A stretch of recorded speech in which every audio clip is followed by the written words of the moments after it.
Live from the lab. Many can copy us, but none can duplicate us. DJ Jules. Drive as well as the last.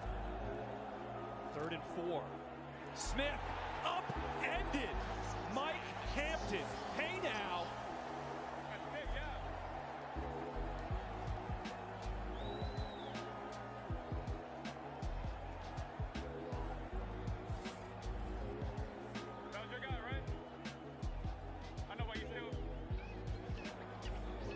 Really nice tackle by Mike Hampton there on the perimeter, coming up, squaring up, and Abram Smith.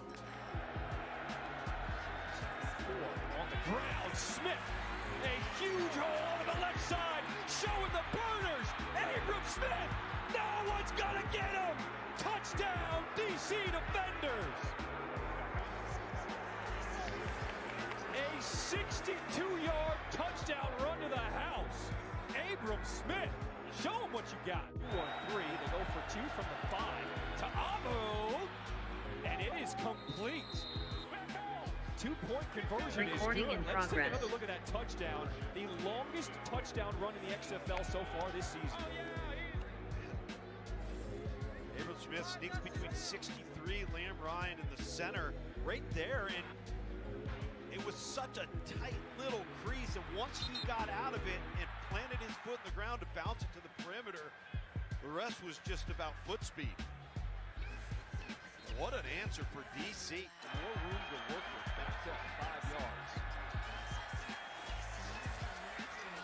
Goes, punts it away. A booming kick there. Cole will have to back up.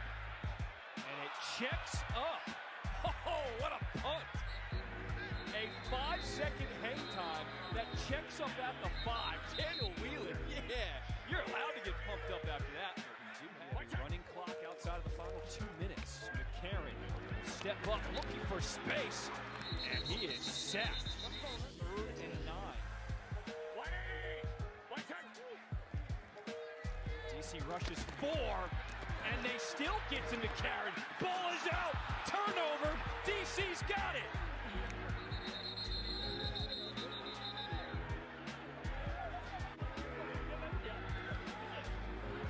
Rolling on the field is a fumble recovered by the defense. Joshua Allen with the fumble recovery. Take it from practice to the game. See ball, get ball, right? Yes, sir. Back to you guys. See ball, get end zone. Abram Smith, his 2nd rushing touchdown of the game, a 5-yard rushing touchdown, and DC opened it up here in the 2nd quarter. 2nd and 7 from the 30. Back to Smith. That hole opens up, makes a man look silly. Abram Smith, how about it? Another huge run, and he's in the end zone. A 70-yard house call for Abram Smith. Just taking over tonight. 2nd time in an XFL game that has happened. Stretch here, and he puts his foot in the ground. There's no hesitation from Abram Smith right here. Really nice job. Watch it. Bam. Right there. Right down into the crease. And what a move on 39. Chris Cooper in the open field. That's the last line of defense.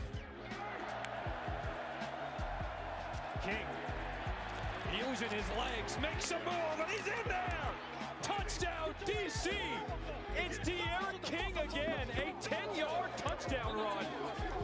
And DC goes up by 2 scores.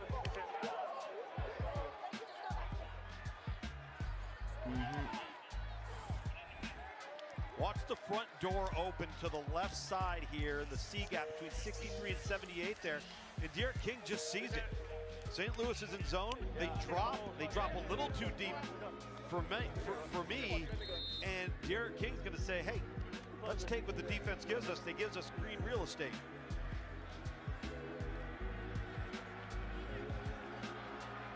DC decides to go for 2.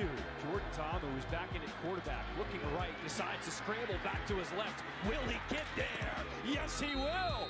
2-point conversion is good. Greeks from St. Louis on his helmet. He's delivering the pain. Back to Smith again. Another first down, picks up 9. Lakeem Williams goes for a ride on his 3rd and 2 for McCarron. Pump fakes, and he's sacked. Joe Wallace with the sack for DC. Not only do you take the sack, you take it on third down, and I know what he saw late. He saw 24 lurking in there. McCarron, pump fake, looking deep, intercepted! Guess who? Michael Joseph, his XFL leading 4th interception, and that's ball game.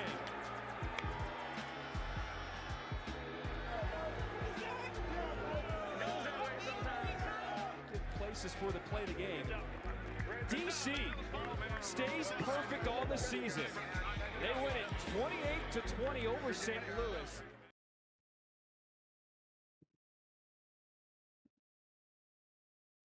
That's right. CP3 live on location, the new lab in transition. Season 7, Sports on the Hill podcast, and CP3 is back in the building. You see, we got Robbie G already set up in the man cave, ready to kick this show off. Robbie G, how you doing tonight? I'm doing great. How are you doing? I'm doing fantastic. Got a little your feed froze up on my feed, so I gotta do some technical things here. So I'll let you go ahead and start things up. It's been a while since I've been on, so my laptop acting crazy.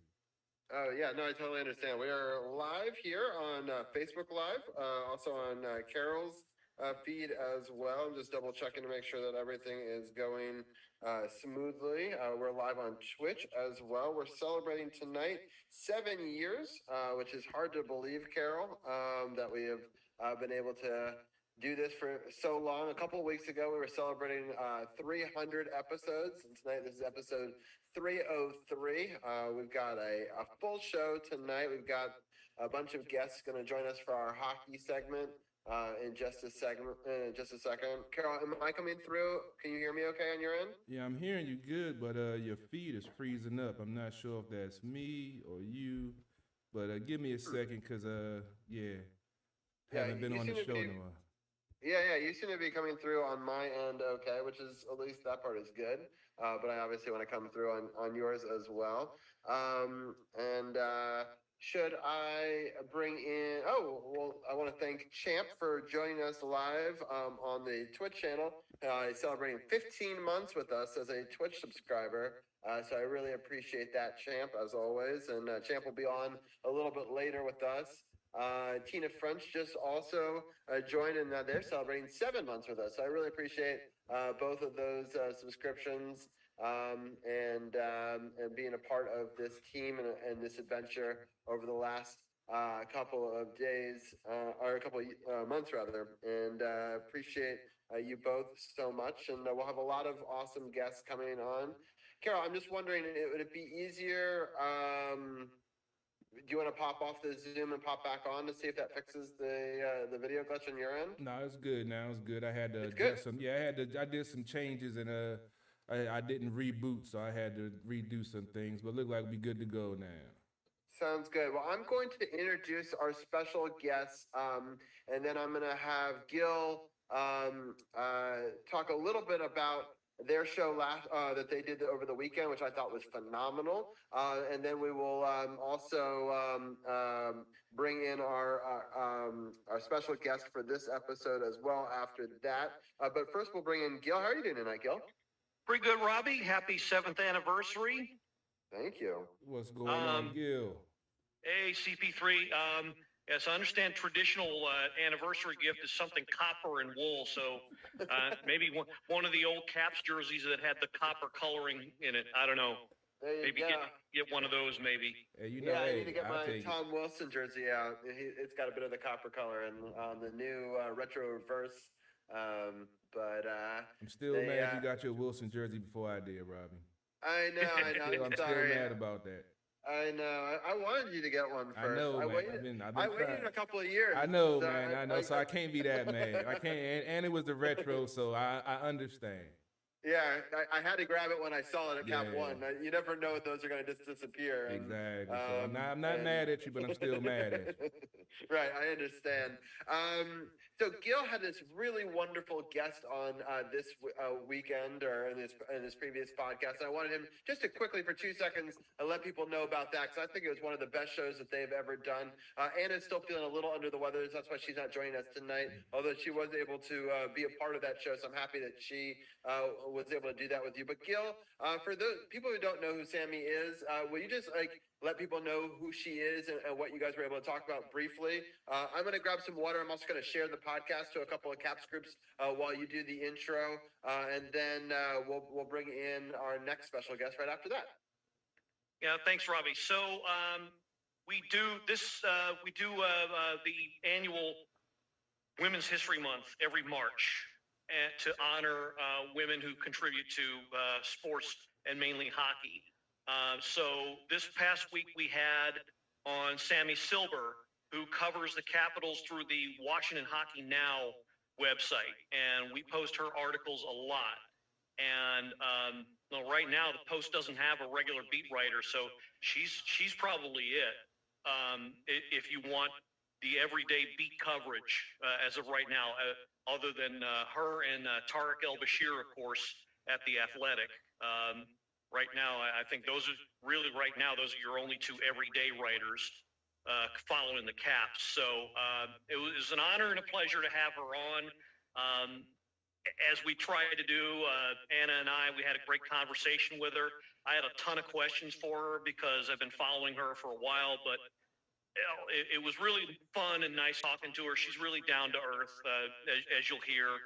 Just kind of a regular person. She plays the game, so she knows what she's talking about. And yeah, it was just real fun conversation, and just really happy that she made time with us. And so that was, we only go over one game because we tried to make more time for her, and that was the game that was just played that day. That was the game against the Wild. But yeah, that's what the episode was, as a nice, hour-long conversation or thereabouts with her, and how she got into hockey and what she thinks of the women's game, to name a few topics that we covered. So. Yeah, that's a tough one to cover during that Wild game. I definitely want to talk about that one, because I haven't got to see a lot of Caps games, but I saw that one, and I definitely want to get your guys' opinion on that third period especially. Yeah, so what I think we're going to do tonight, we're going to bring in our special guest in just a second, but we'll have Gil go through the scoring real quickly in the breakdown, and then I will ask, Gil can give his quick thought on it after he gives the scoring update, and then I'll ask CP3 and C4 some questions about each of the games, and if you didn't get a chance, Carol, you can punt, obviously, for whatever games that you don't know as much about, and we can we'll sort of do a group think, and we'll get through all the games. I know that I missed big parts of it with family obligations and stuff like that. But between the four of us, we all saw parts of the games. I know that Cheryl Ann actually got to watch a bit of one of the games live, so we'll get to hear a little bit of that as well. So with that, we'll bring in Cheryl Ann Forrester live on the camera and on the mic, and are we here? There it is. Welcome in, C4, as we affectionately call you in the podcast world. You're wearing your reverse retro. And even though he's been pissing me off lately. You're wearing the koozie, yes. I'm wearing koozie. We're twins. I got my koozie on too. There we go. That's awesome. All right, well, without too much further ado, Gil, will you break down the scoring of the first game of the week? So we're going to go back in time a little bit, and then we'll talk a little bit about that some more. So are we talking about the Wild game now, or? We're going to go all the way back to what was the first game? It was the Rangers game. The Rangers game. Okay. Yeah, that was the one that had the dual coverage, as it were, with the Big City Greens for Disney Plus. I don't know if anybody caught that part of it, but that was kind of fun. Took the sting out of this one. Yeah, you'll find a pattern to a lot of these games, and this one fit that. Very slow start by our Caps. Took a while for them to get into it, unfortunately. And often foe of ours, Mika Zibanejad, started the scoring 4:09 in the first, put the Caps behind immediately. Then Nicholas Aube-Kubel tied it at 14:29 with his fourth. Protas and Matt Irwin with the assists on that one. That was kind of a surprise. And then Zibanejad again put them back in the lead less than 20 seconds later at 14:45. Panarin and Igor Shesterkin on the assist, long pass by him. And then Patrick Kane got, I think that was his first or second goal with the Rangers after the trade. Put the Rangers up 3-1, pardon me, to end the period. And then Jacob Trouba put the Rangers up 4-1. That would be the game winner. Matt Irwin would get another one at 12:08 to pull them close. Sandin with another assist on that one. And then Nick Dowd made it interesting that halfway through the third, 11:48, with a wrist shot past Shesterkin, who would, pardon me, to make it 4-3. So it did get a little interesting towards the end. And then after the Caps had pulled the goalie, unfortunately, Jimmy Vesey locked it up with an empty netter at 17:49, and that pretty much locked it up there. So Caps came on slow, but finished fairly well. And again, you'll find that as a pattern to just about all of the games this week. And yeah, just one of those things. Right. So I'll just start off by saying I thought that the Disney coverage was fascinating. I didn't know what to expect from that. If people didn't know what they did for this one, since ESPN is owned by Disney, they actually put it on the Disney Channel in addition, and it was almost like watching a video game, but it was like just about 30 seconds delayed, but it was the exact same game, but if it was cartoon characters playing it. So I thought it was really interesting. I got to watch it with my son. He found it awesome. He loves Nintendo Switch, and they were the ones who were the sponsors for it, so there's Nintendo Switch stuff everywhere. And for kids, I think this is a brilliant way to get them into hockey. I mean, it was unfortunate that we lost the game, but I was super happy to sort of see something a little different. You know, I've never seen this before. I didn't know how it was going to work out. Yeah, it was a very cool thing. I want to thank Carly for giving a subscription to Kalaska. I appreciate that for the gift sub. And welcome in Kalaska and Carly. And so, yeah, I thought this was really interesting. I wish the game was a little better on the Caps side. I wish that Ovechkin actually played in this game. You know, there's a couple things that I think would have made it a little bit more exciting. It was cool because I had two screens up. I was watching the game in real time on both, you know, the real feed and the cartoon feed. But I thought that it was pretty exciting. I like how you have your cat, and I've got my cat here as well. Mine was trying to cross the keyboard. I know. Mine was a second ago. So, but yeah, so it was a really fun presentation of the game. And I think that was probably my favorite part of this game. One thought that I'll ask CP3 as I go to his thoughts on it. You know, some people thought that we may have pulled the goalie too soon. You know, we were sort of gaining some momentum in that. 17:49 is not that soon. It's not like we did it with like 10 minutes left or anything crazy. But some people wanted them not to do that and thought that maybe we could have still found a way or, gotten more zone time before pulling the goalie. What is your thought, Carol, on the pulled goalie situation? Well, it always depends on how the game is going. And we've seen some, I forgot, who was it? A couple of years ago, he was pulling a goalie with like 5 minutes left, and it was working out in his favor. I think it was Vancouver or one of the Canadian teams that had a coach that was pulling the goalie early with like 5 minutes when they were down, and it worked to their advantage. So, I mean, you're always going to have folks, say they should have, would have, but I didn't really get a chance to see the game. So I feel, with 3 minutes left, you're down, and, you get the zone time. Why not? You get something going, you get a tip in, an ugly deflection, something, you can't just stand pat. Like you said, one of my favorite names, Mika Zibanejad, he always has the Caps number. So, I mean, they had to do something to try to, get that push like we've seen them do in the past, and we've seen them do recently as this week. You know, we're down and we're able to push back and win in overtime, in the shootout fashion or overtime, I believe. So I mean, I really don't have a problem with it, but I know most, you know, of the Caps fans probably would. Yeah. So C4, what are some of your thoughts on? Because I know that you watched the animated version of it. Your thoughts on that, and as well as the pulled goalie and the game overall.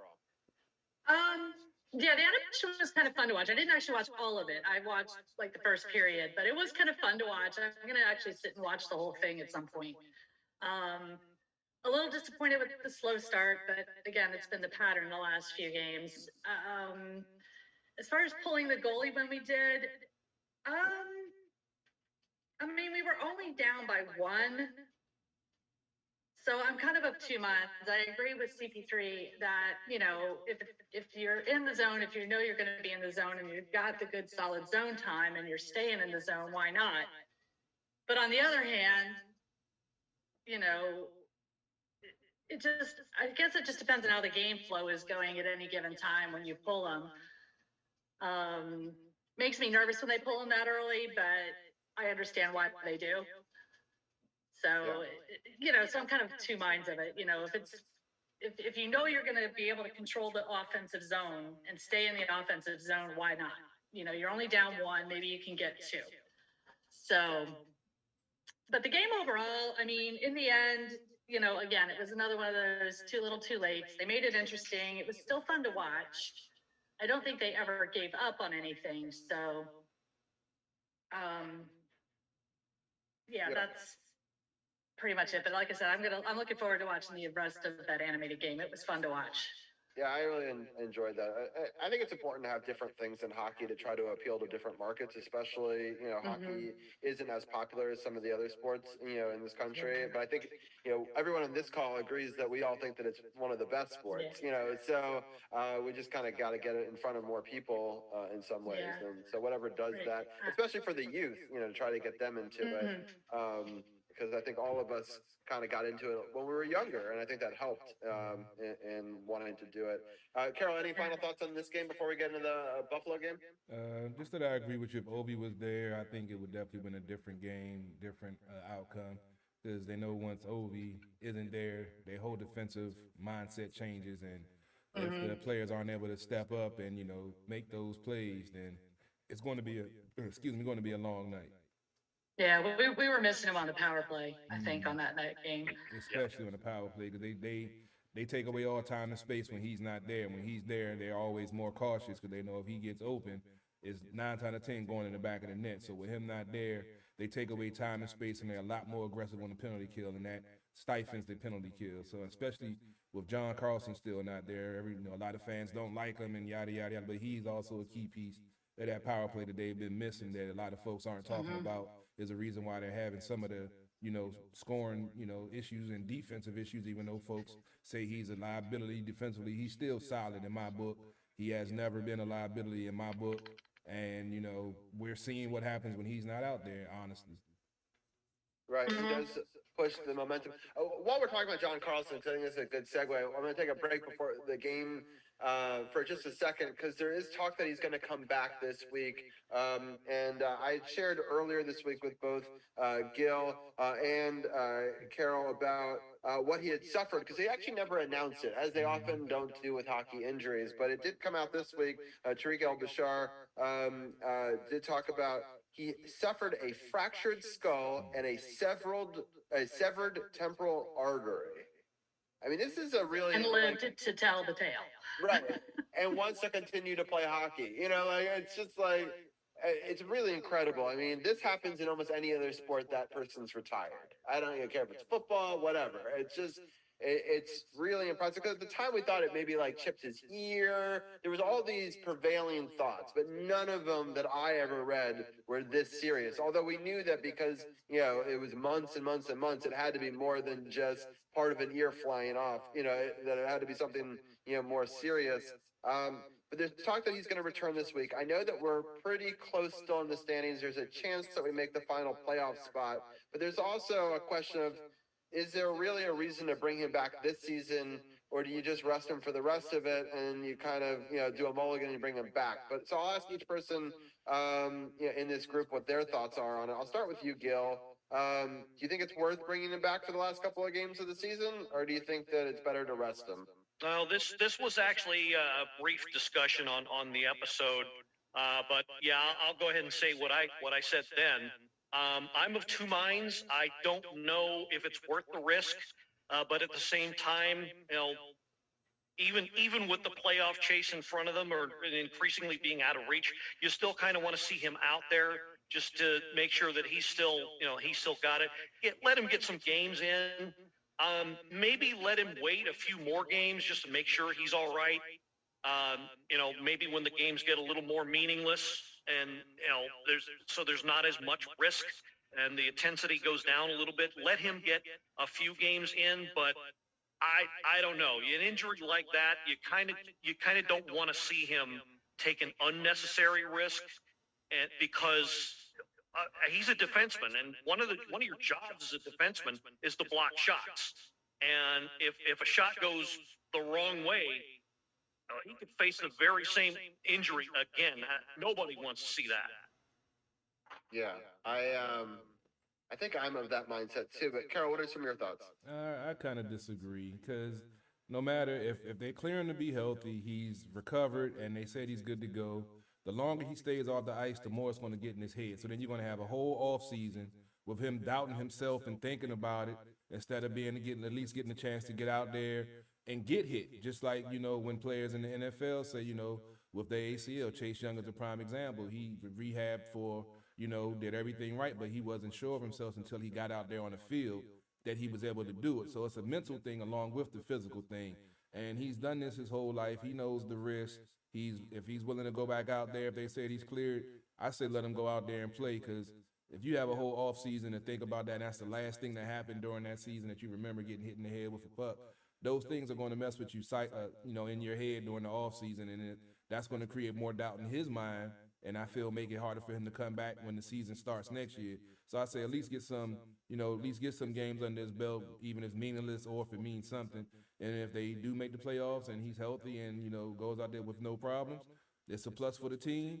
And if they don't make the playoffs, it's a plus for him because he has the confidence he can go back out there and then go into the offseason training regular like nothing happened, and try to move forward like most athletes do after especially an injury of this magnitude that could have cost him his life. So one other question, Carol, it's something we have to think about. We're still not cap compliant if we have to bring him back. So we got to dump somebody to be able to bring him. I forgot about that damn NHL salary cap. Right, salary cap. So the obvious person that I've been thinking is Mantha, that you waive him. And if somebody picks up his salary for us, it does us a favor. If they don't, then he gets sent down to Hershey. He hasn't been playing so incredible, I don't think we'll lose a lot by losing him. Would you be okay with potentially just losing Mantha for maybe nothing to bring Carlson back? Does that change your opinion on this? Not really. Like I said, I haven't really watched, but I've, checked out, Mantha's being a healthy scratch, and coaches haven't really been happy with his play. So, I mean, that's you have to move on, and we would have loved for him to excel and get a extension and play well, but like I've said before in football, potential has gotten a lot of coaches fired, and you can see the potential, but it doesn't come through. He's had 2 seasons, 3 seasons now with us. 3. The proof is in the pudding, baby. 3. Yeah. I am happy to see on the other side of it, a player that we had kind of dealt for him thrive. I was, upset that we lost him. We liked him for a while. Things kind of fell apart for him in Detroit. But now he's with the Blues and he's starting to play very well. So I wish him success. I wonder if we should have ever done that trade, or if we should have just gotten him some additional help, or I don't know what the answer was, but he obviously, we lost on that trade in my mind. He needed a new environment. He needed a new environment. Right. That's probably true. But yeah, I liked Verana, and so I am happy that he's finally on his legs, because I mean he got sent down to the minor league and things were just not looking good for him. So I am happy for him at least. C4, your thoughts on whether we activate John Carlson, and is it worth getting rid of Mantha for him? I'm kind of with Gil, and actually I just saw something, I think it was on Instagram. They're targeting March 23rd for him to come back. Yeah. So that would be Thursday's game against Detroit. Personally, I think Chicago. I'm sorry. Thank you. I get like Gail. I'm of two minds. I think it's still a little early. I think if we had, my mindset would be different if we actually had a legit, like, we are definitely going to make the playoffs. But right now, it's so up in the air. I wish we had won two more games this week because it would have made the decision easier. If we were in the playoff hunt, if we were definitely in the playoff hunt, bring him in. But what if he's But spark? if they do bring him in, they can't do him at full throttle. I mean, it's just you I want to the see third pairing. You got to work him in. You have to work him back in. You can't There's no throw way him in. he's not gonna play any 25, 26, 27 minutes. Right. From the get-go. There's no way. And people can't expect that. We as fans can be, yay, we're all excited he's back, but we can't expect him to be what he was before this injury for a while.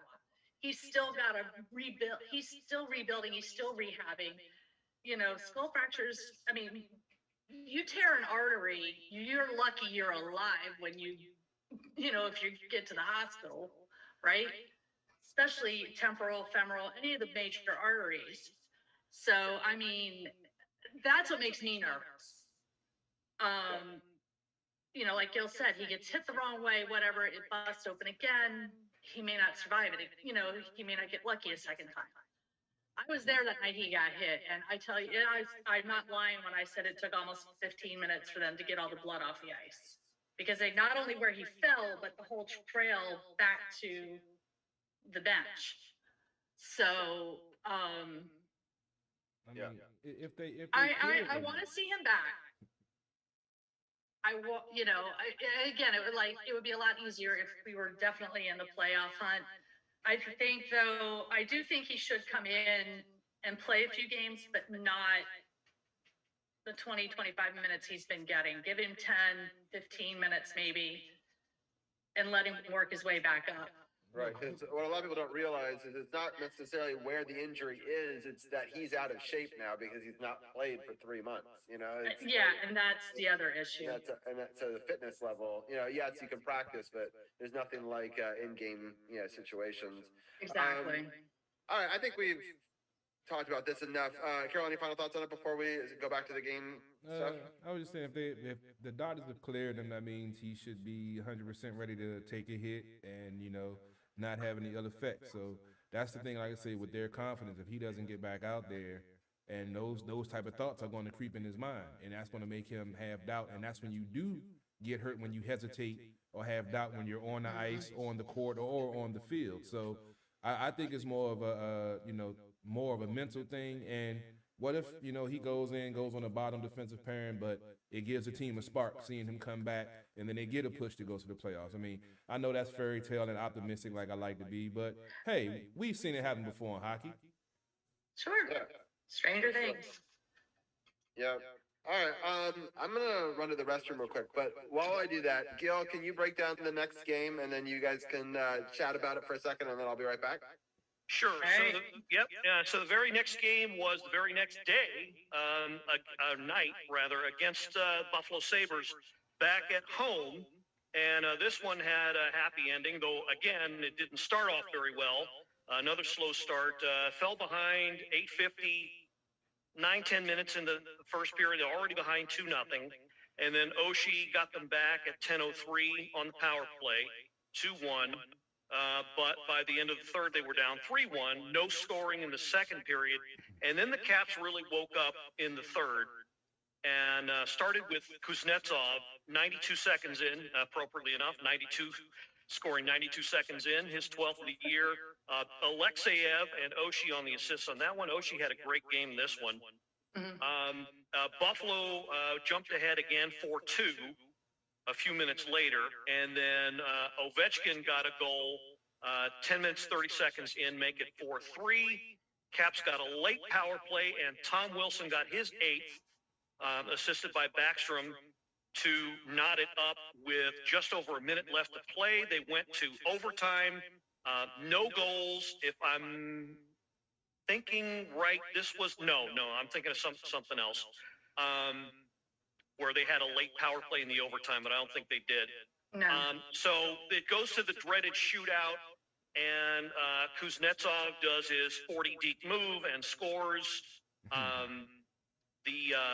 I think, let's see, Lindgren was the one in the goal for this game, and he was outstanding in the shootout from the second period on. Lindgren was outstanding. I think he had a little shakiness, little signs of rust, not playing as much, but once he shook that off, he really barreled down, and he was great from the second period on, especially in the shootout.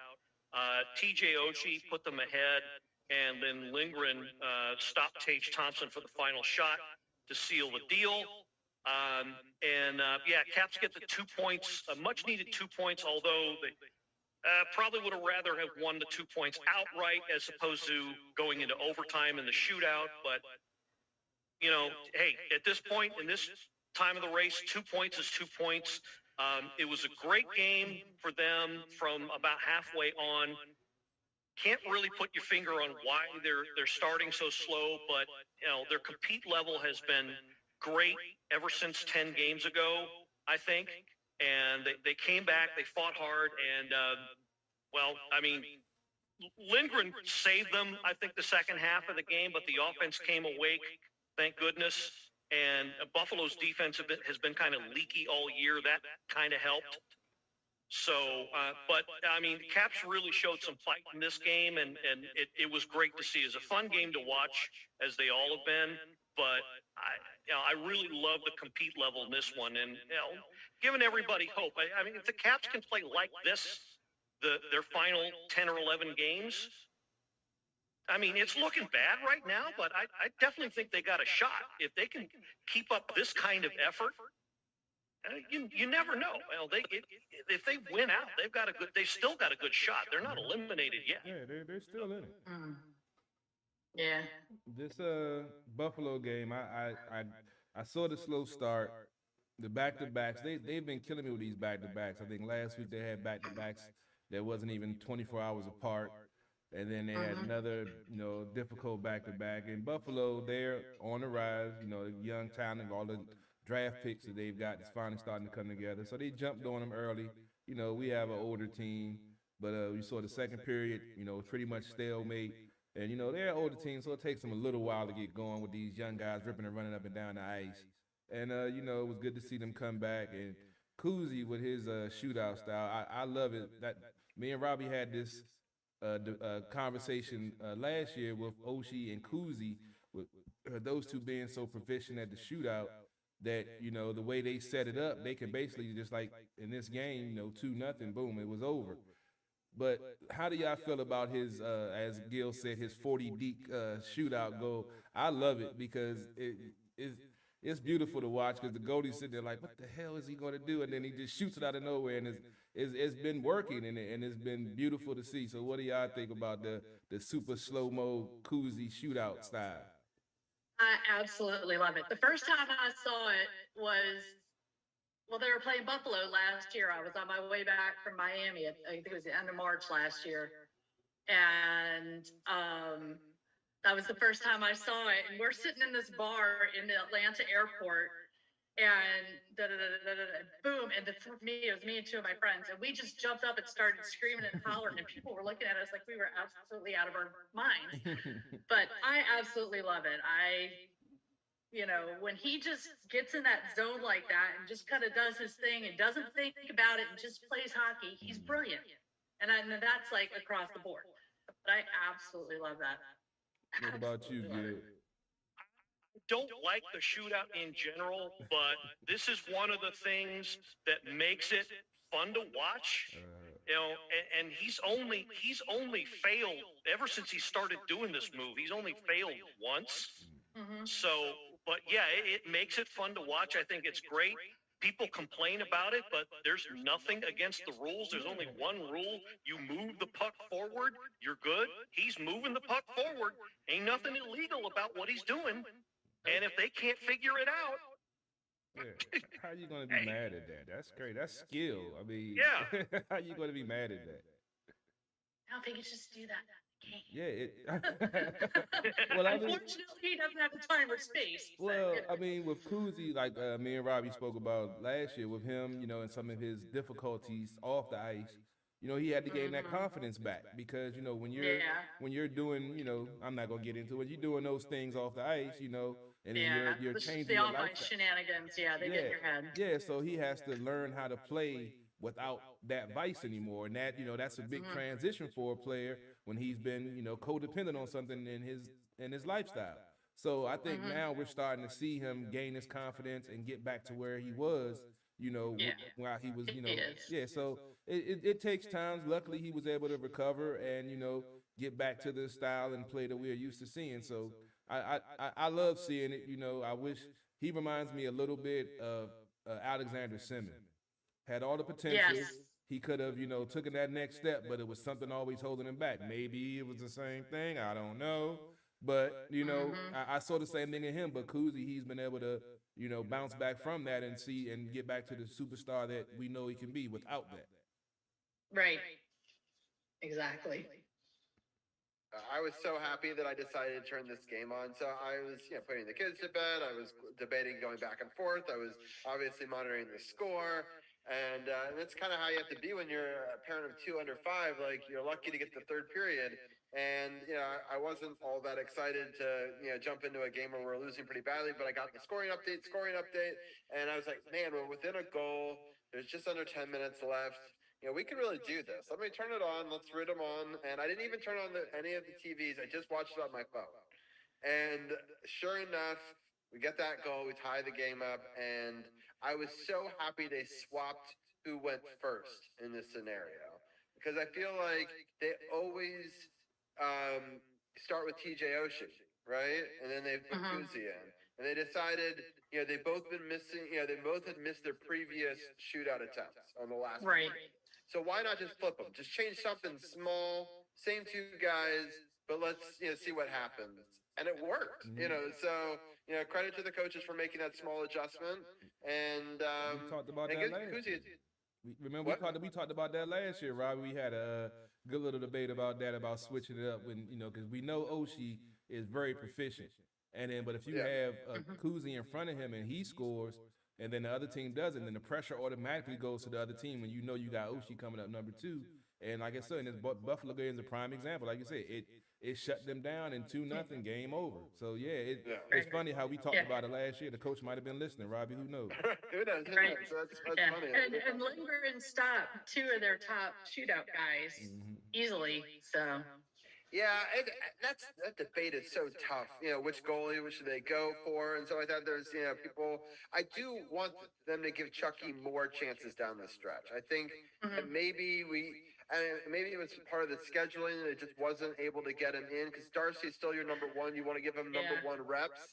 But he's starting to look tired. Yeah, exactly. So I think starting to look very tired. And we should want to see what we got from Chucky also, you know, going into future seasons, right? You know, we're in an evaluation period. I obviously, I hope we make the most incredible run from this podcast and all the juju from this, and we make a run like 2018, and we sneak in and we steal Pittsburgh's spot. Wouldn't that be great? I pray for that. But I'm also a realist, and I know that it hasn't been looking good for us. We dealt with a lot of injuries, a lot of adversity. We are a very fortunate fan base. I know the fans get up in arms about not making the playoffs. We've only missed the playoffs 1 time, I believe, in the last 10 years. So, like, we are no other franchise is that. I mean, a couple of other ones, but it's very rare, and you should appreciate that. And I know that we have a lot of first-round exits, but we won a cup. I think in my mind, the next 3 years, I of course always want to win another cup, but it's really about getting Ovechkin to 900 in my mind. Get him to that plateau of 900, something no one's ever done, and you build around him, and you hope you make the playoffs. You hope you have success as well in that process. But just enjoy the fact that he got to 39, right? Like this week, he's on the verge of having more 40-goal seasons than anyone in history. And so, yeah, there's so much to still celebrate about this team. There's so many other teams out there that wish that they were in the situation that we're in, where they're thinking, oh, we're missing the playoffs for the first time in a couple of years. That really sucks. But we still have all this exciting, thing with Ovi, and so I just think that it's important that we, sit back and appreciate where we're at as a franchise. Anyway, I'm happy that they don't put OV, first or second in the shootout. We know that he isn't that great at it, but I love what he brings to the team, and I really wish we had him in that Rangers game, because I feel like we need all the points we can get, because what Gil said on his podcast, which is so true, what people didn't expect is all the teams around us that we have to jump over are also having a tough time right now. None of it's coming easy to any of them. So with that being said, if we got 4 more points this week, we could have made a huge jump, right? And so we can't let anything else go, looking ahead. But before we look ahead, let's get into the other 2 games. Gil, hit us with the third game. Well, real quick before we do that, I just want to point something out. Hope everybody's looking at my not so pretty face. I got a big smile on it, and I'll tell you why. Because the Pittsburgh Penguins have lost tonight again. Yes. They lost to the Senators, and they are, as of right now, and they are, as of right now, this moment, they are out of the playoffs. They are out of the last wild card spot. And they are only 5 points ahead. So if the Caps could pass them, which it's looking like they might, it's a good shot. So hope everybody's happy about that. All right. So the next game on the docket was the second home game against St. Louis. This one not as good. Again, another slow start. And in fact, it was pretty bad, this one. First period, not so bad. They only fell behind by 1, 2 minutes in. Sammy Blais, they just reacquired him from the Rangers, I believe, at the trade deadline. Not a bad start for the first period, but then second period kind of fell apart a bit. The defense got caught flat-footed a couple times.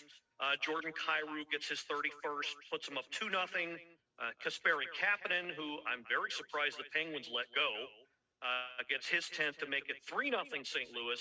And then Blais again with a second goal of the game makes it 4-0 by the time the second period ends. Caps played a pretty good third period. Looked like they were going to rally. Ferravari got his 6th, 5.5 minutes in, and then Backstrom, when they got on the power play, made it 4-2. So it looked like they were going to have a late game rally again, but right after they emptied their net, Braden Shen closes the door on them. So this one, not so much. I think it's a combination of 2 things in this game. The Caps had their usual slow start, but St. Louis was more ready to play because they had a really great defensive scheme. If you saw really closely, Caps really didn't get all that many high danger chances unless they had the man advantage. And so that credit to St. Louis's, defensive scheme, because they knew how to play the Caps, and they knew what was coming, and they kind of kept them to the outside. Caps actually got 34 shots on net, and credit to the rookie goalie Hofer as well. He's a big boy. He's like 6'5". Yeah, he played huge. lights out.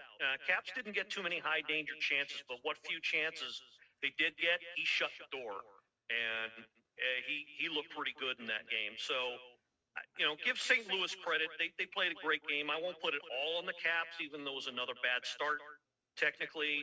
But yeah, St. Louis came ready to play, and I don't know. I don't know that there would have been 2 points. It would have been nice to take it to overtime, get 1 point. You need all the ones you can, but I mean, I'm not gonna blame the team. I'm not gonna say it was a throwaway game, but I didn't come into this one with too many expectations, because St. Louis looked a little hungry. I think they're in the same mode as we are. They got some players who got some stuff to prove. So I'm not too unhappy, even though the result wasn't what we wanted. All right, so I got to ask Caroline, you were there. So what were your I was thoughts there. of going into the game? I was there. I had a great time, even though we lost. Met up with another out of town Caps fan, Dave LeBlanc and his wife Megan. Give a shout out to them. It was really nice to see them. But had a really good time. But I tell you, but Gil's right. We did not have a lot of high day shots. Yeah, we had 39 shots on goal. And everyone's like, we should have more goals than this at 39 shots. I'm like, yeah, but look at the shots we're taking. They're from the outside. They're right into his chest. We're not getting up and around, and and I tell you, we couldn't get under him either because I mean, when he went down, his pads were there. I mean, he's quick. He's a big guy, but he was really quick. So it was really hard to shoot on him. I mean, and then of course their defense was all over us, like white on rice. But I mean, the boys gave effort. They tried. Yes, it was disappointing, but I think they left it on the ice at the end of the day. That last empty netter, though, was really a fluke. Somebody thought the long pass way over everybody's head, and Shen just got to the puck before anybody else did and knocked it in. And I think that actually happened, I think, in the Rangers game, too. I think the same thing happened. Just knocked it way over. Somebody knocked it way over our heads, way down the ice, and they just happened to get to it first. So not much you can do about any of that. And I'm not putting any of these goals on Kemp. I think it was Kemper was in that. The only one that was kind of weird was the one at the end of the second period. I think Blaze's goal in the second period, where it kind of got stuck in the net and nobody was sure where it went. Yeah, it was Darcy Kemper, and yeah, it's a tough thing. It's the deflating, goals in the first, 5 minutes of the game. It just keeps happening, and it just sets a really hard tone, and it's hard to get, a game going at that point. Carol, what's some of your thoughts on this one? I didn't really get a chance to check this one out. I'm kind of agreeing with Gil. This is one of those throwaway games, like you say. They were a little bit more hungrier. They got off to the faster start. Caps couldn't get any traction, and it's one of those games you just got to throw away. I want to talk about this Minnesota game. That's the game I want to talk about. Yeah, sounds good. All right, Gil, break down the scoring, and then we'll get CP3's thoughts on that one. Okay, well, all right. So first period again. All opponents, all Wild. Matt Boldy, 50 seconds in, breaks it open, and then 4 minutes later gets another one. First two of his three, 2-0 Wild at the end of the first. And then Captain brings and real quickly, Mojo was the primary assist on both of those. Yeah. We all noticed that, including our guest, since that was the one game we discussed. He was the key element in that goal. That was not in both goals actually. He assisted on them both. But that definitely did not go unnoticed. Second period, 5:34 in, Caps get a power play. Captain patented off a shot, makes it 2-1. And then the Wild jump up 3-1 on, so it was Ryan Hartman with a point shot.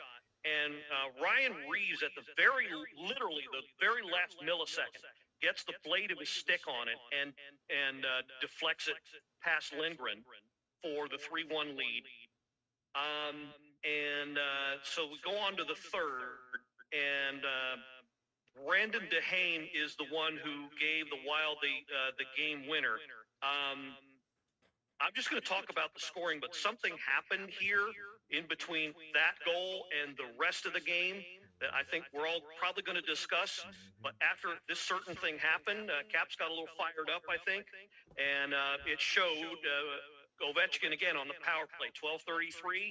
Caps were on the comeback trail again, and then Boldy got his third with the hat trick. But I don't think the Caps weren't really done after this, even though it felt like a dagger. But the effort level was still there for sure. And so Strome got a disputed goal. It took them forever to figure out what was going on with this, but they finally decided there was no goaltender interference, which I don't know who saw that, but he made it 5-3. But they just and the Caps were really pressing after that. They pulled the goalie again. They got some good quality chances. they just ran out of time in this one. And it was, another good effort for the second half. But yeah, I like really seeing how they were really fired up in the third. Yeah. This game kind of frustrated me on the angle in the third period. That to me, dirty hit on Kuzi, and they didn't call it, and then give TJ Oshie the instigator, which puts him in the pen, which puts Minnesota on the power play. Now I feel like that was the swing in momentum right there, because you've already lost Kuzi to injury. Now Oshie's in the box and with a 10-minute misconduct, and then you're giving them a power play. So to me, that was the determining factor in this game. Alan May said it best on the post game that they should have called it a major. Therefore, they could have reviewed it if they didn't see it, and then they could always reduce it if it wasn't. But this was a blatant screw up by the refs on this one that I felt changed the momentum and cost the Caps this game. I know I never blame the referees for a loss, but they always have an influence, and I feel like this was a instance where them missing a call and not doing a common sense thing by giving it a major cost the Caps in this game. Even though they started slow, gave up a goal 50 seconds in, they were battling back against a solid team that played defense, and they still got 3 goals on.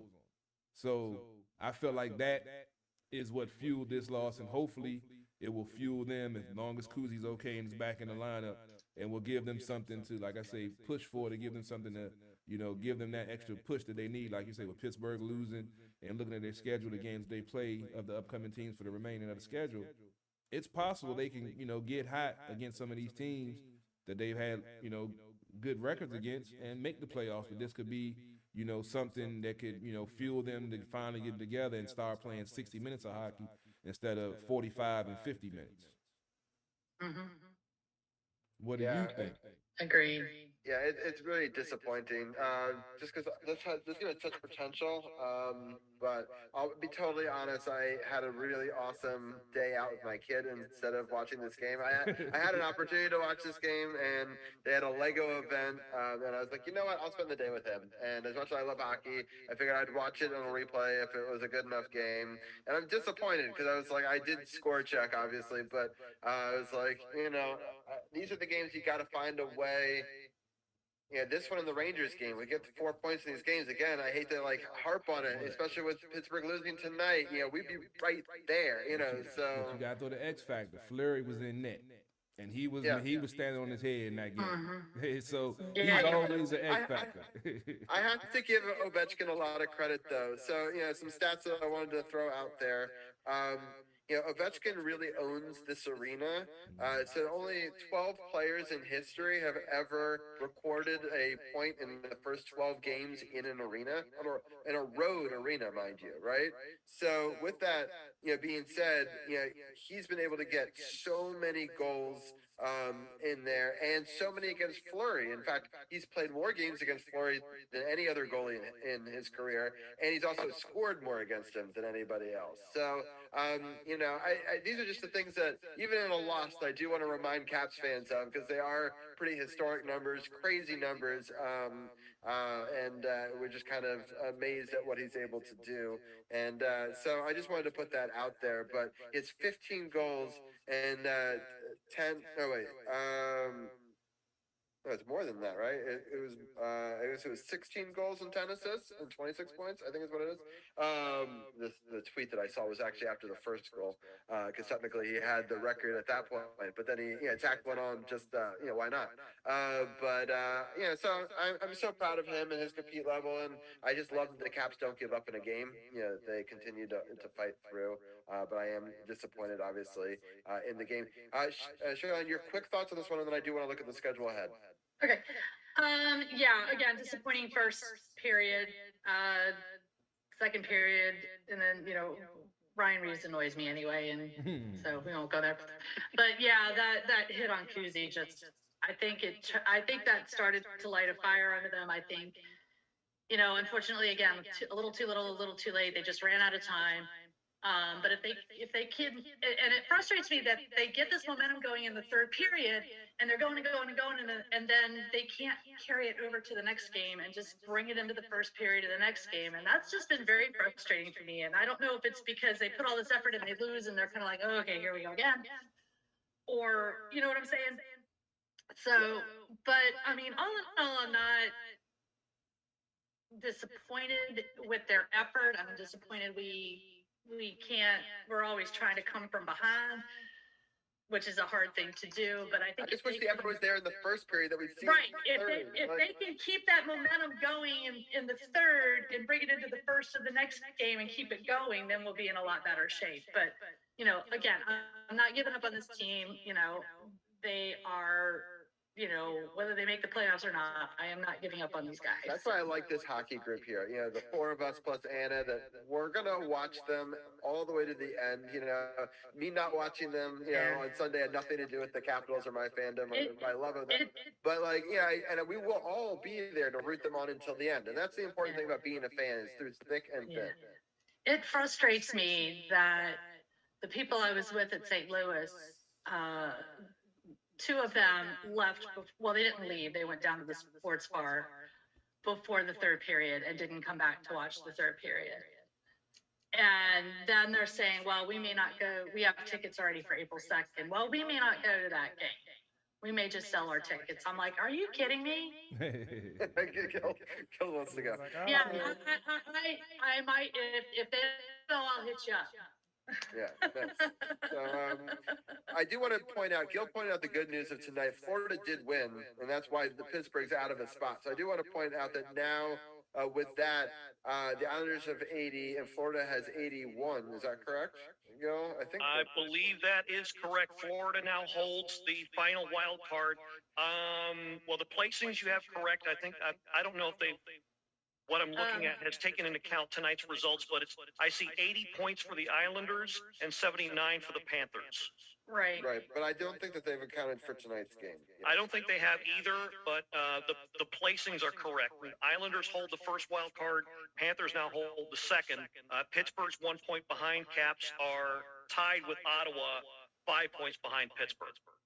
Yeah, so it's all very close, and so I just wanted to, put that, out there. Yeah, so it's 79, 78, and, so the Islanders are at 80. So that's the important thing is to look at. We now are chasing Florida, not Pittsburgh, and then Ottawa just jumped into a tie with us with that win. They now have 73 points too, so that's why they fought so hard in that game, because they're trying to claw in for these last spots as well. So there's a lot of teams, bunched up there. Buffalo has 72.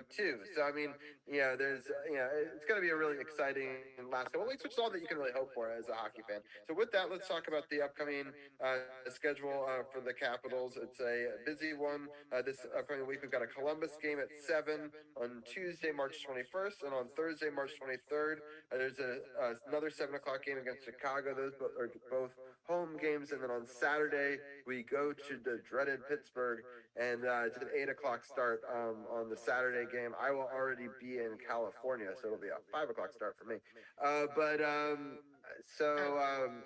It's going to be interesting.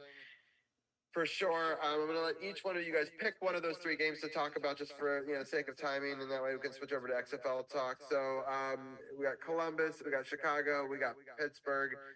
Carol, since it's our 7 years, I'm going to let you pick first which game that you want to do. Which game do you want to talk about?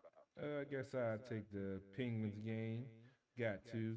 You mentioned that they're on a downswing right now. They're out of the playoffs. Ahead of us, so it'll be even better to see, where we stand during that game, and get a win against them to push them further down and to raise us up would be a lovely thing. Hopefully we'll get some players back. You said Carlson was supposed to be back on the 23rd, which is the Thursday game, so that'll hopefully be his second game back, and we can see what he's looking like. And like I said, hopefully it can be the spark that gets this team going in the right direction. And has anyone heard any word on Kuzi? I haven't seen any news or anything about his status. Not heard anything yet. Last I heard, he was day to day. Yeah. That's probably all they were going to say up until the day of, right? Yeah, Because true. they Yeah. keep a lot of cards in their thing.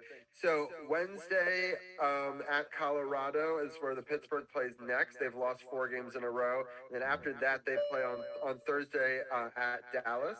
So that's a 9 o'clock start. So yeah, it's going to be interesting to see those two teams as the next teams that they have to go on that road swing before coming back. So I just wanted to give people a little taste of setting that game up. All right, so I'm going to let C4 get the next pick between the Columbus and Chicago game. Which do you want? I'm going to take Chicago because there's a chance I'll be at that game. Oh, good. So, and also I'm planning to go to practice on Wednesday. So, if there's an update on Kuzi, I can let y'all know. But yeah, there's a chance of going to Chicago. I really want to beat Chicago. I think we can beat Chicago. They're sort of in their middle of their retool, rebuild, fire sale thing. So, but like I said, if we can keep the third period momentum going into the first period of the next game, and I think, but the outcome's going to come. Columbus always plays us hard, so I think it's going to be an interesting. We clobbered them 7-3 the first time we played them, so Chicago may be wanting a little payback, but I think it'll be a fun game to watch. Yeah, that was the really cool game where Ovechkin, hits, milestone, gets a hat trick. Yeah. So it'll be interesting to see how they respond a little bit to that. All right, real quickly, Gil, you get the last game, Columbus. What are your thoughts on that one? Well, Columbus is literally sitting at the bottom of the standings for the whole league. So I'm not going to be down on my team. I love their compete level, but they cannot start slowly in this game. They cannot. They must bury this team early. And this is one of those games. I don't care if it's 3-0 or 6-0 or 10-0. But they have got to get off to a great start if they're as serious as they say about wanting to make the playoffs. And I think even if they don't score the first 5-10 minutes, as long as they come out with that effort and really clamp down and play from their base, which is from their own blue line out against Columbus, because they don't have much of an offense and their defense can be very, very porous. So I think they really need to jump on that, make some stuff happen, and just get out to that lead and then do whatever they can to hang on to it. There is no reason why they should not come out of this with 2 points in regulation. Absolutely not. All right. Well, I really appreciate all you guys' time. Unfortunately, that's going to do it for our cap segment. But C4, thank you so much for being a part of it. You were always a pleasure. And if you are able to go to that game and want to take some pictures or whatever, you can always send that over. We can always share those on the podcast page as Absolutely. well. Especially if we can get a W. We would love to do that. And Gil, thank you as always for being a podcast partner, for over these 7 years, over a big chunk of that. And I appreciate it. I really hope that everyone goes and checks out the latest podcast. Check it out on our podcast partners button or look for the Power Play Point podcast on all different podcast platforms. But thank you both so much. And hopefully we'll have you both back on maybe in 2 weeks when we're back for our season 8 premiere. You're welcome, and happy anniversary. It's awesome. 7 years. It's great. Thank you so much. Have a good night. Thanks again, Robbie. Nice to see you, Carol. All right, take it easy. Good night.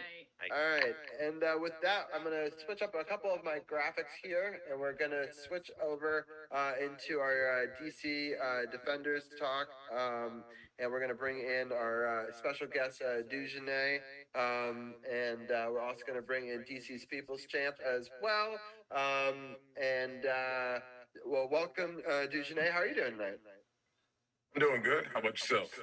I'm doing good. I'm excited to get to celebrate. Dugenais, you've been a member of this team, I think, for 5 seasons now. So 4 or 5, but it's been a long time. I really appreciate your insight on all different sorts of sports. I know that you're in racing season, so I know you're a very busy guy this time of year. Give people a quick update on what you've been up to. Well, we just got back from the Gator Nationals last weekend. That was a great season opener.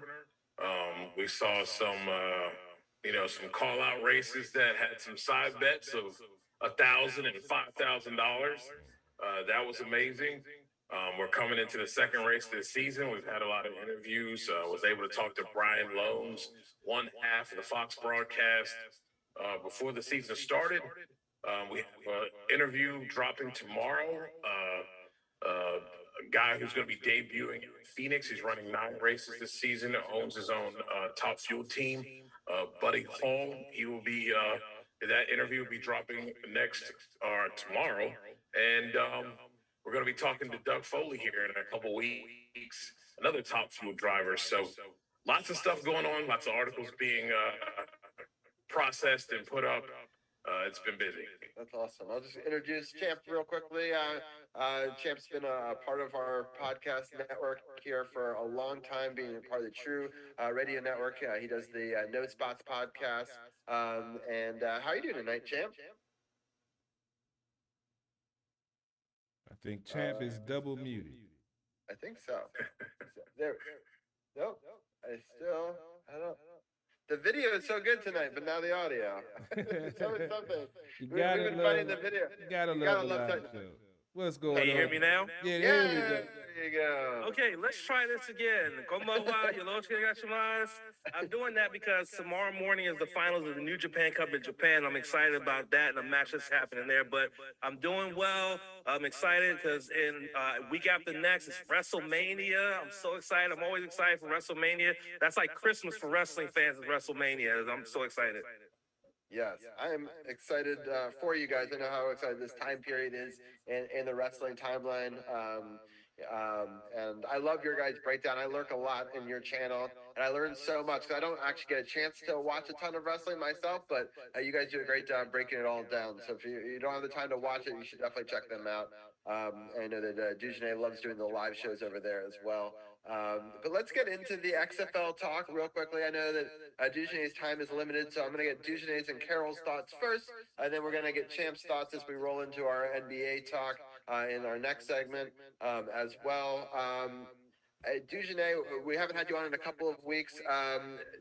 The defenders keep rolling, and they've been looking real good, and they've been playing some quality opponents in what I think is maybe the most exciting arena in the XFL. You know, I give the Battlehawks a lot of credit, right?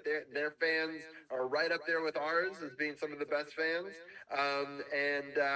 You know, this we knew was going to be a battle. It was a battle in Washington a couple of weeks ago. It was a battle once again. What were some of your thoughts on this game? It was as advertised. They have good fans, but they don't have a beer stick, so Beer they're snake gonna is lose cool, out on that, in my opinion. I love the beer Okay, snake. so until they get a beer steak or something like it, they're like second place. But this is a great. These are two great teams that went after it. I thought McCarron made some pretty big throws and some big moments, but boy, you know, this Defenders team continues to. They become whatever they need to become in whatever game that is. And this weekend, it was running the ball. Just big run after big run, had a 70-yarder. Smith was just all over. I think he had like 218 yards rushing, 3 touchdowns. You had King with a touchdown, which is our quarterback room is very diverse. You know, King hasn't had to really unleash it too much because his feet get the job done. But man, and when you talk about defending, our defense does a good job of that. And I was not surprised at the end of the game when the defenders came up with that interception. It's just indicative of what this team does. They're opportunistic. They play like a Greg Williams defense. At times they do give up a little bit, and against a team like the Battlehawks, you know, it's expected, but when it's time to bear down, they get it done, and they take the ball away from you. It was a heck of a game, and the defenders are just, like you said, they just keep rolling along. I agree. I love the running game. Carol, can you speak to that? And the combo of the defense, but that running game and some of those runs were just incredible, man. Yeah, what's his name? Aubrey. What is it? Smith. Abram Smith. Abram Smith. That dude. Yeah, he on that 70-yard run. It was beautiful. He hit the gap, hit the stretch. He made his cut, and then it was one man to beat, and he turned him around and left his jock in the middle of the field, and then he outran the cornerback who took a great angle, but he couldn't catch him on a 62-yard run. Another good cut, and showed his power with the guys coming after him, reaching at him. So this is the first game I got to actually sit down and watch, and I like the offense. The quarterback, they always say in the NFL the 2-quarterback system wouldn't work because boom, boom, boom. But XFL, we're seeing it work. Excuse me, number 10, I can't pronounce his name, so I'm not even going to try. I like him. Yeah, Tamu. Yeah, I ain't want to mess it up. He's elusive when he gets the ball and running, and he has a quality arm. Knight, I haven't seen him throw, but whenever he gets in the quarterback position, he's running people over or sprinting to the end zone. So that's something that you rarely see is successful. And the offensive line plays very well. The passing game, I haven't really seen much of it, but they're a run-heavy team. Defensively, like Dujane said, Greg Williams' defense, you're going to give up some plays because he gambles and is aggressive. But they're in the right place. They're doing what they're supposed to do, and it's taking perfect passes or the perfect play call to beat their defense when they're being aggressive. So even if they do get something, they're even behind the chains, or they're even just still trying to get some momentum because the defense has been dominating the whole time. The only weakness I see with this team is the special teams. They give up a lot of big returns with their modified kick. I kind of like the way they do the change of possession / kickoff. That less collisions, all the players standing. When the player receives the ball, then everybody takes off. So you have less high-speed collisions, blindside blocks and stuff like that. So player safety, and as we've seen in this game, and unfortunately with the defenders, you can break a big one in this style. So maybe if the NFL is really about concussion protocol, maybe they adopt this into NFL, because it's definitely going to save collisions and players with CTE down the road and injuries. I agree with that, and it gives you a real, right now we don't have real returns unless your kicker doesn't have legs. So I think this enables, this would enable the kick return and the special teams on that kickoff to be useful, because right now it's not that useful. Right. It's so exciting that we have this run game. So Abraham Smith leads the XFL in rushing with 432 total yards through 5 games. The next closest player has 255 yards. So, he's beaten them by almost 200 yards here through 5 games. And, that's just something incredible. And no one had gone for more than 60 yards on a single touchdown all season, and he did 2 in 1 game. So it's a special player, and they're starting to find themselves, and just at the right time. And I'm just so excited about some of that. I want Dujane and Carol to talk a little bit about this defense, especially this ball hawk, and how even though he gets burned by on a bad touchdown, he comes back and he gets the big interception to seal the deal. And he's been doing this all season. Can you talk a little bit about this defense and their ability to turn the ball over at key times? Well, I think it starts up front. They get after it, but I also like what they do on the back end. It changes. I know, Carol, being defense, you see that. It changes a lot. Sometimes you'll see them come across, and you got the linebackers kind of spread out, and then you got your corners playing maybe like 5 to 8 yards back. But you also have your safeties. They're not really inside. They're kind of almost to the outside of the hash, almost as if they're bracketing the outside guys. And then you kind of have your linebackers kind of push back into that zone where more than likely your safeties would be. They do some different things there, but what they do allows them, like you saw in the last interception, if it goes long, the safety takes it away.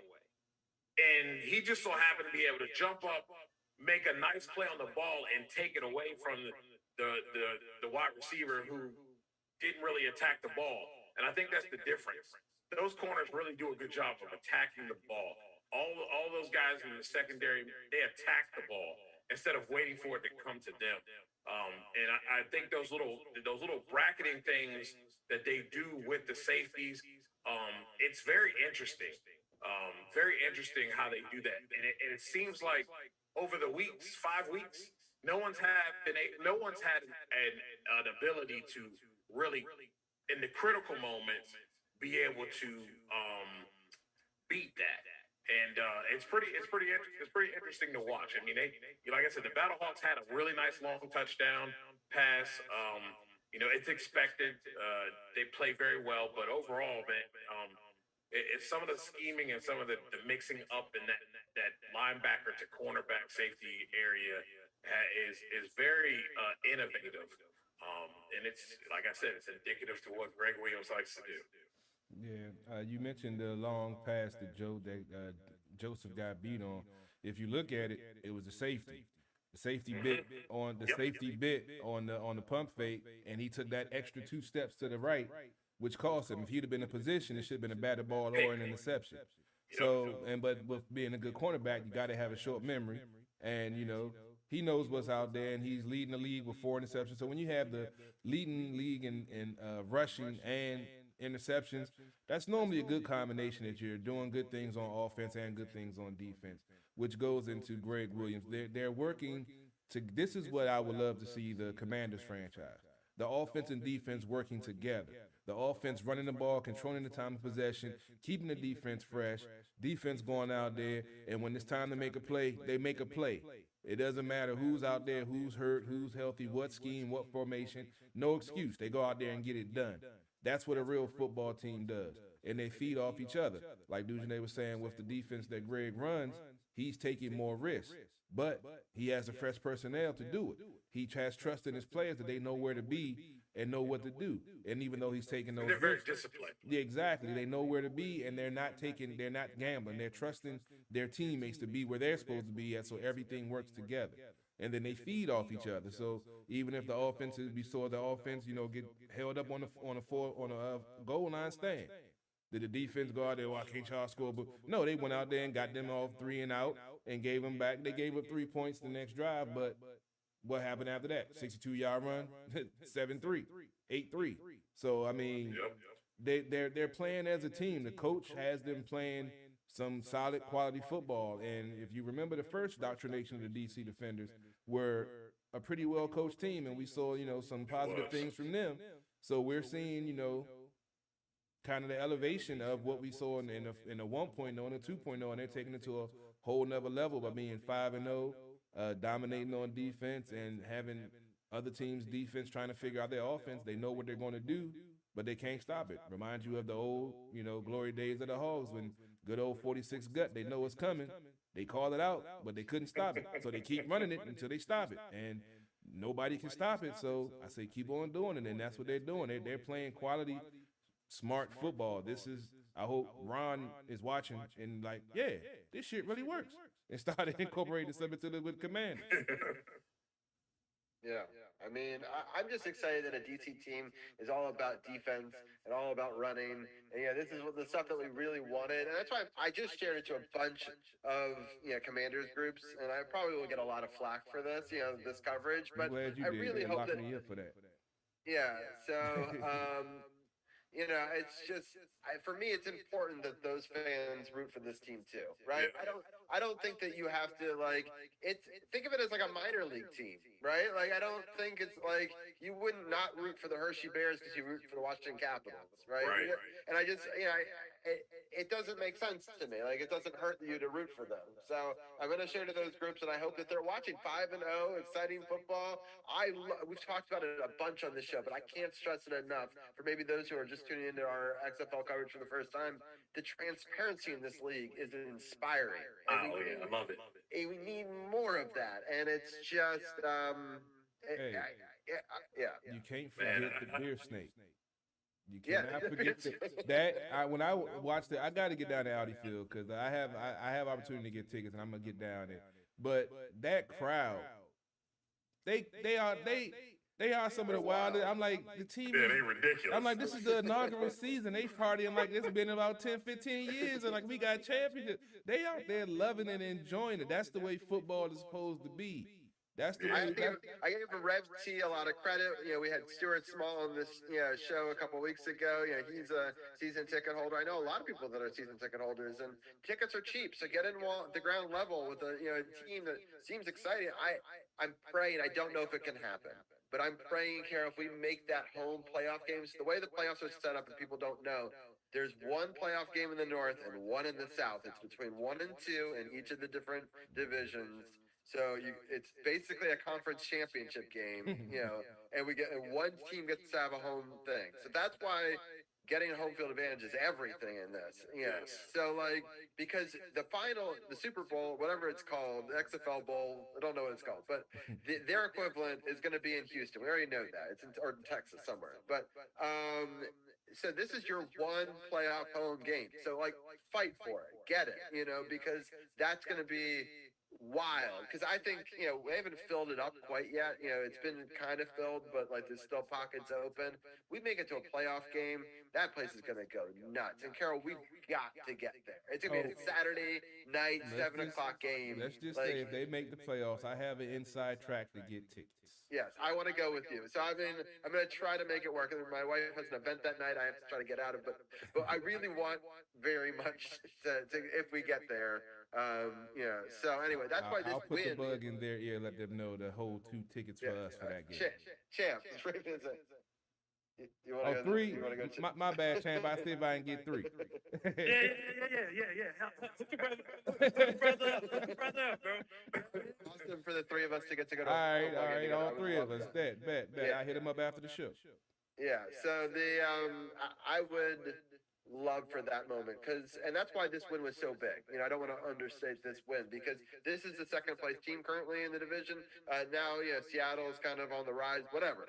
But it doesn't matter. You need to beat the teams that are right behind you twice to solidify the tiebreaker in this. So it's a big win that we won in both stadiums, and so it might certify that the next time we have to play them happens in Washington, which is what you want. So anyway, but we've got 2 exciting games to talk about that are coming up. I don't want to keep using it too long, but I just want to get your thoughts quickly on the 2 matchups because there's one this week, which is actually the Monday Night Football game, which is kind of exciting that there's actually Monday Night Football. Yeah. We're not on next Monday, so I hope that everyone who's a fan of this show tunes in and roots for them in this game. And then so that game is against the number 2 team, the team that had been undefeated up until this week. So what are your thoughts on this one? I think that the defenders are better than the Roughnecks. It's in DC. I think that's going to be a really big deal for this football team. The crowd is definitely going to be in it. But I really do think they're more polished than the Roughnecks for sure. I think the ball just keeps rolling, and I think they win. I don't think their heads are too big, and I don't think the coaching staff is going to allow that. They're just hungry, and the defense is going to continue to eat, and they're going to continue to adapt to whatever the defense is giving them, whether it's they have to pass a little bit or run the ball. But this offensive line is blocking pretty well, playing ball, and controlling the line of scrimmage. I'm expecting to win at home. Yeah, the Sea Dragons are good at home, but I was still very surprised to see them beat the Roughnecks. It was a close game. It's 21-14. The Roughnecks have done a good job of coming back in games in a similar way to the Battlehawks do. It's been really interesting. The defenders really are behind in a lot of first halves, and then they come back in a lot of second halves. This game was a little bit different, but not that different from that formula. We did have the lead earlier, and we were able to hold on to it, which I was excited to see because it's something a little bit different. You need to win a bunch of different ways, but it's still you had to hold on for dear life at the end a little bit, which is what the XFL way. They're trying to get these games close at the end with Right. how these rules work. And then the next week that we have, I just want to get your thoughts really quickly on that one. Is we're playing the Guardians, which they're the worst team, but you know how sometimes this happens where there's these trap games, and I want us, it's in Orlando. They're a terrible team. You got to take advantage of that. But like, what do you do to avoid a trap game after? I don't know what's going to happen in this game, obviously, but you can't lose 2 in a row if we were to lose it, and then you can't if we are undefeated going into it. Maybe even more of a trap. I think this game. The one thing about this coaching staff is that they keep them focused, and they coach to keep them hungry. We've had a couple incidences where this team could have taken some L's. There's been some tough games that they could have just lost. The Battlehawks in the first one, the Vipers in that first one. There's been times where they could have fallen on their face. I expect them to come out and throttle them. I think they're going to unleash the defense. They're going to get after them early. Their quarterback play is not very great. If the Guardians' quarterback play was more consistent, I think defensively they'd be better. The problem with their defense is their linebackers are slow, and they don't cover well on the back end, especially safety play. And some of that has to do with their front seven or their front four don't get after. They don't get a lot of penetration. So I think they're going to own them. Just like everybody else has owned them, the defenders will own them too. I don't think it's even close. Yeah, I mean, the Renegades only beat them, 10-9. They've had a couple of close games. They only lost by 3 this past week. But again, the Vipers, I think, were also winless going into that.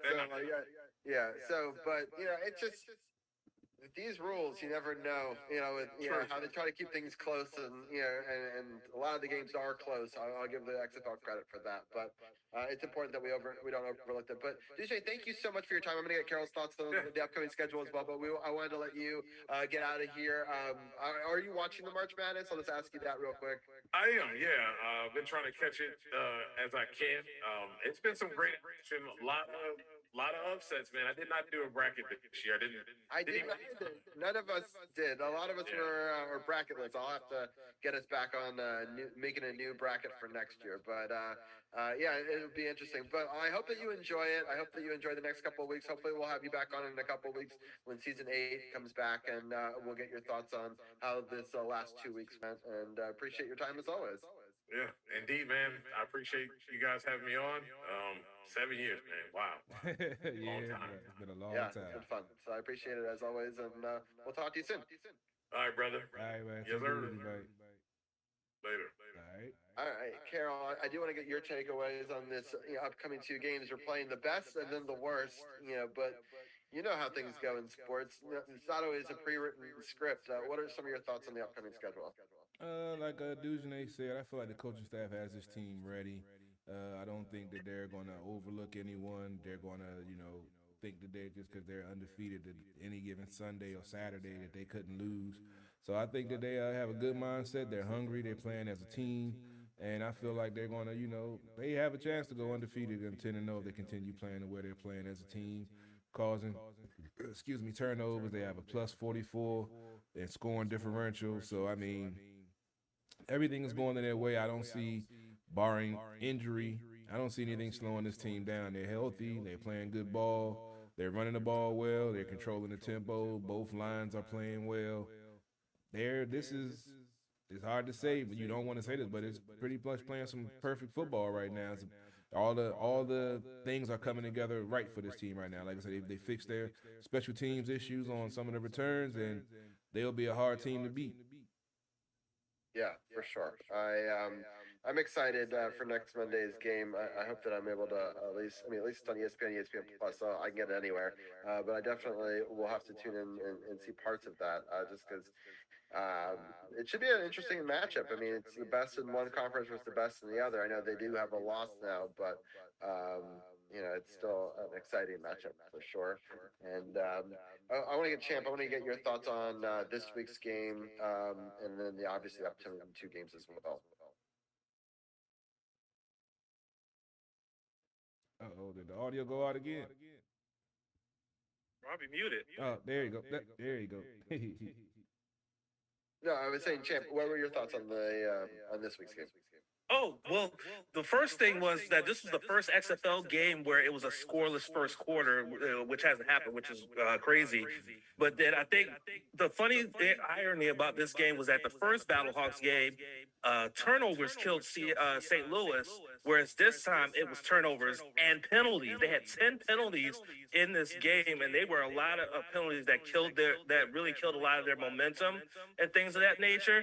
And also, really, this defenders team has finally found their identity offensively, which is what I've been talking about the last 3 weeks. They are a running team. They are a running team. They lead the league in rushing yards. They're almost at 1,000. We're already halfway through the season. So that shows you that they are a running team. Jordan Ta'amu is a really talented mobile quarterback. And Smith he's him. I said that in our group chat, Robbie. He's him. That dude, over 200 yards rushing, 3 touchdowns, including the 2 longest rushing touchdowns in the XFL this season. Absolutely shows that this is a running team. If they can keep that going against a Roughnecks team that has the second best passing offense in the league, I think they can win this game and continue this undefeated streak. But they have to be able to grind it out. They have to be better on time of possession. St. Louis is better than them on time of possession this go around, but they still were able to grind it out with the run game to be able to win this game. And then that interception at the end of the game, which was clutch after giving up that big turn. The defense is solid. Offense identity and found what their niche is, and I think that they're full steam ahead at this point. Yeah, I mean, I agree.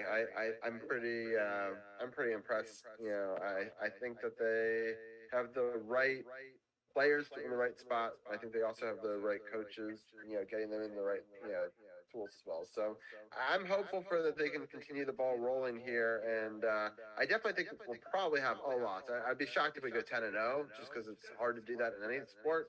But I hope that we're able to continue to play well. Carol, any other thoughts that you have on this XFL season so far, or the upcoming schedule, or anything else you want to talk about? I think the XFL is definitely on to something, especially with the conversions, 3-point, 2-point, and 1-point, no point after touchdown. So that's something that's unique with the league that I definitely like. Like I mentioned, the kickoff returns, how to do that. I'm hoping maybe the NFL incorporates that to add another element back to the game that's been taken away with the 25-yard kickoff and all of that BS. It's going to be a good season. Like I said, hopefully I'll be able to get down to one of the games before the playoff game. I have access to the tickets. I was supposed to go to the game the week before when they were home, but didn't work out. But definitely going to check them out. Love the football, off season, the NFL. Have another quality product to look at. The Rock, I think he struck gold, and he knows what needs to be done. And I think this could be the start of hopefully something that give us something to watch when the NFL is in the off season, instead of just watching the waiver wire and the draft tracker and all of that stuff. We can actually watch some real football. Yeah, I love that they took a couple of years off to get the product right. They didn't just rush it back to market. They knew that COVID had to die down a little bit. And, they had to get the right pieces in place. And I'm excited because it's just year one. I know, we kind of started in 2020, but I kind of wiped that. I mean, I think that's version 2. This is version 3 in my mind. And version 3, this is year one. They can only go up, They can continue to build on the parts that are working, tweak the ones that aren't. And I really like the product. I really like what ESPN is doing with it, and it's actually getting pretty decent ratings. The way they give the inside with the coordinators calling plays and everything, that's like you say, they give more insight for fans to learn, at least know some of the terminology some of the things that we I talk love the about. replay booth. I love that we get to Oh, hear yeah, what yeah, they're yeah. seeing. To me, that's the number one thing because Yeah. there's always a question like, what is the booth seeing that we're not, right? They're walking us through it. And so you can live with whatever the decision is, in my mind, if they can be walked through it properly, you know? And so I think that's something that the NFL really needs to look into. And Yeah. I love the fact that you can review anything. So, there's like these non-reviewable and some are reviewable plays in the NFL. I like the fact that if there was not a penalty call, they're like, hey, you missed something. And then they're like, hey, look, they're right, They've and been I talking think about that in the NFL for a long time now. They're showing that another league can do it, so there's no reason why they can't do the same thing, unless there's something else behind it. That's all I'm going to say. Yeah, it does. I do like that it's a transparent league, and I like that it is one ownership of the whole thing. It's not different franchises with competing purposes and all that sort of stuff. That sure, they're different teams, and they were rooting for our team. It's kind of weird, Carol. They don't live here. Like they all go back to Texas after every game. That's crazy to me. Like it's the only professional team I've ever known that to be. Like they fly to DC to play here. It's like a road game all the time. Wow. Well, Yeah. with a semi-pro league, unfortunately, when you don't make the millions and millions of dollars, they have to go back to where they're from. They don't have the, mansions to buy in this. Well, they have everybody in all the training centers. They have it all in one place. They all do it in a complex, and so instead of paying for separate training facilities all across the country and stuff like that. That's smart. Yeah, That's definitely see. They, like you said, they thought about some of the things logistically that help keep the league afloat. That you don't have, like I say, all these other facilities that have to get upkeep and maintenance and have to pay staff and all of that stuff. So that's some insight that I didn't even know. So that's another formula that might make this league a success this time. And then when they make more revenue, then if they wanted to branch off in that way, they could. But that's definitely solid thinking and another good sign that this league will hopefully stay around this time. Yeah, Chip, do you have any other thoughts that you wanted to add on to our XFL talk before we let Carol go and switch into our NBA talk? Yeah, we mentioned earlier about the uniqueness of the 1, 2, and 3-point conversions.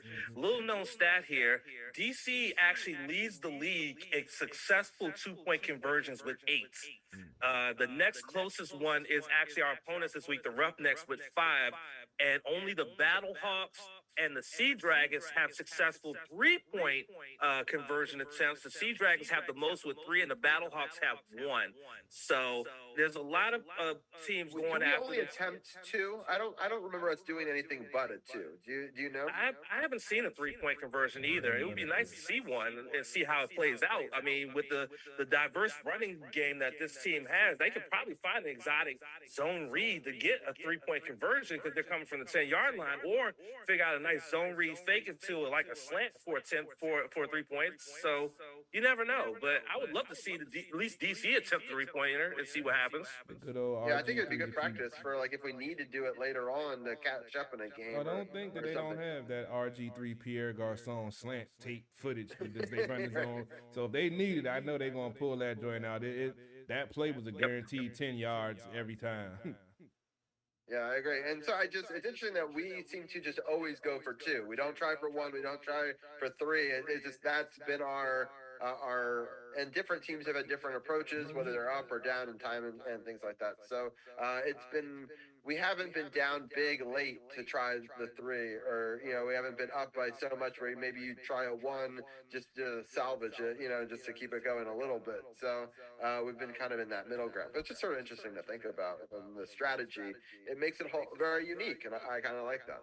Definitely. It's something different little edge to the game that changes things up. I also like the college rules with regards to timing. The ball stops, on a first down and things like that. That's kind of cool too that they incorporating that from college. I'm not really pro or con against it. It's another nuance to the game that's changing up from the NFL. So I'm not really mad at it. That adds a different dynamic. And for people that are coming from college, maybe that go to the XFL first before the NFL, it could be an interesting way as a jumping off point too. So it's kind of cool. All right, Champ, any final thoughts before I let Carol go?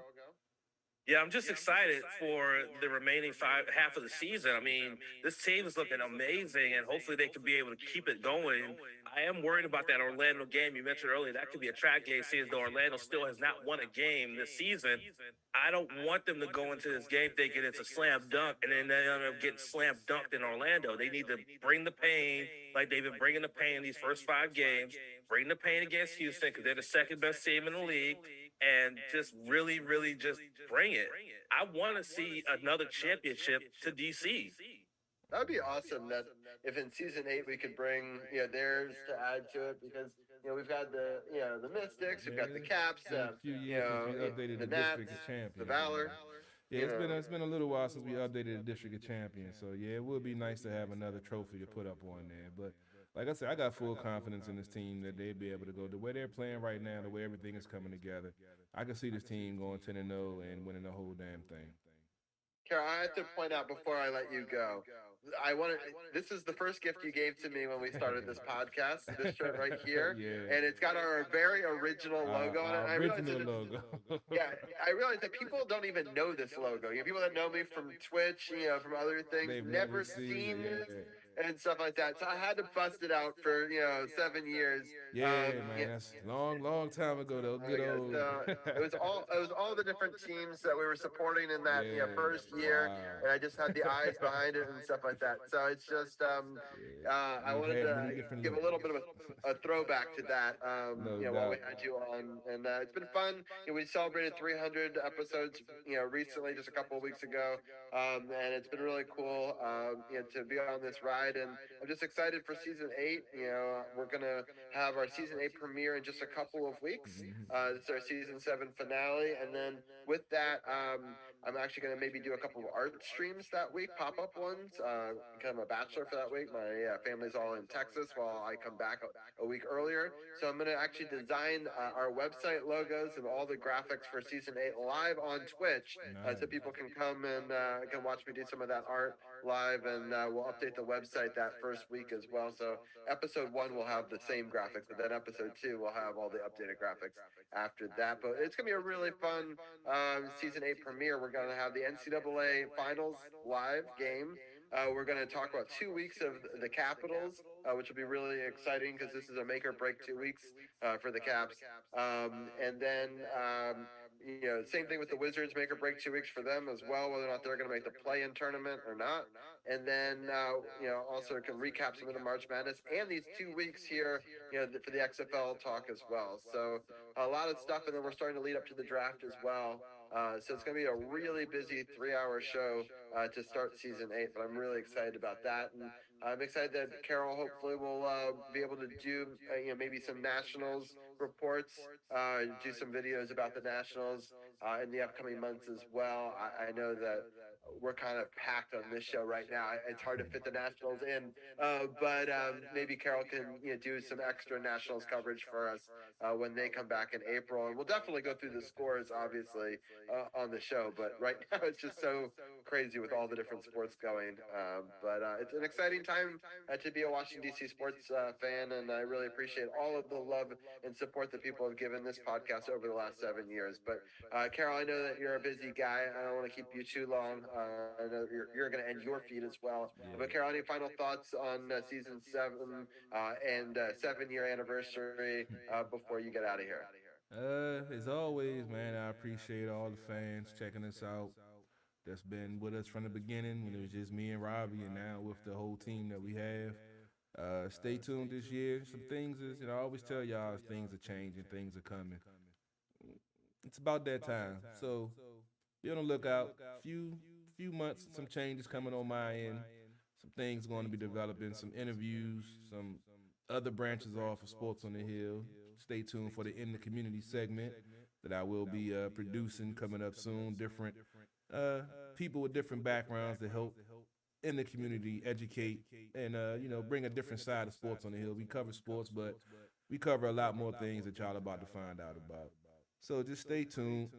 As always, DC Sports Out of Politics. It's not just a catchphrase. It's not just a motto. It's what we do. It's what we love, and we're going to keep on doing it. I'm ready to get out of here and prep for some stuff I got going on. Appreciate y'all as always. Y'all have a good rest of the show, and I'll catch you in a couple of weeks. I'll see if I can make some things happen and maybe come on for the premiere also.